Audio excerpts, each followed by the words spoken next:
যুদ্ধবিরতির মধ্যেও গাজায় থেমে নেই ইসরায়েলি হামলা। স্থানীয় সময় বৃহস্পতিবারও উপত্যকার উত্তরাঞ্চলের বেইত লাহিয়া, গাজা সিটির পূর্বাঞ্চল এবং দক্ষিণাঞ্চলের খান ইউনিসে বিমান হামলা চালিয়েছে দখলদাররা। গাজার স্বাস্থ্য মন্ত্রণালয় বলছে, যুদ্ধবিরতি কার্যকরের পর থেকে গত এক মাসে নেতানিয়াহু বাহিনীর হামলায় বহু মানুষ প্রাণ হারিয়েছেন, আহত হয়েছেন ৬ শতাধিক ফিলিস্তিনি।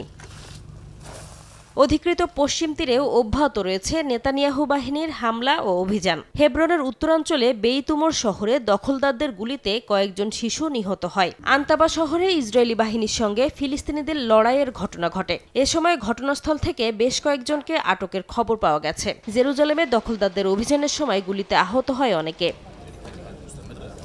এদিকে নেতানিয়াহু বাহিনীর আগ্রাসনের মধ্যে গাজা থেকে আরও এক জিম্মির মরদেহ ইসরায়েলের কাছে হস্তান্তর করেছে ফিলিস্তিনের স্বাধীনতাকামী সংগঠন হামাস। যত দ্রুত সম্ভব জিম্মিদের মুক্তির প্রক্রিয়া শেষ করতে সংগঠনটি কাজ করছে বলেও জানানো হয়েছে। গাজায় শীতের ঝড় আসার আগে হাজার হাজার বাস্তুচ্যুত মানুষের জন্য মানবিক বিপর্যয় তৈরি হতে পারে বলে সতর্ক করেছে রাফাহ শহরের ফিলিস্তিনি সিভিল ডিফেন্স। তাঁবু ও ধ্বংসপ্রাপ্ত বাড়িতে আশ্রয় নেয়া পরিবারগুলোর কাছে শীত ও বৃষ্টি থেকে রক্ষা পাওয়ার কোনো ব্যবস্থা না থাকায় এখনই পদক্ষেপ না নিলে পরিস্থিতি গুরুতর মানবিক বিপর্যয় রূপ নিতে পারে বলেও আশঙ্কা সংশ্লিষ্টদের। এদিকে দুর্নীতি মামলায় নেতানিয়াহুকে ক্ষমা করতে ইসরায়েলের প্রেসিডেন্টকে চিঠি পাঠানোয় মার্কিন প্রেসিডেন্ট ডোনাল্ড ট্রাম্পকে ধন্যবাদ জানিয়েছেন নেতানিয়াহু। তবে শুধু ক্ষমা পাওয়ার জন্য দোষ স্বীকার করতে অস্বীকৃতি জানিয়েছেন তিনি।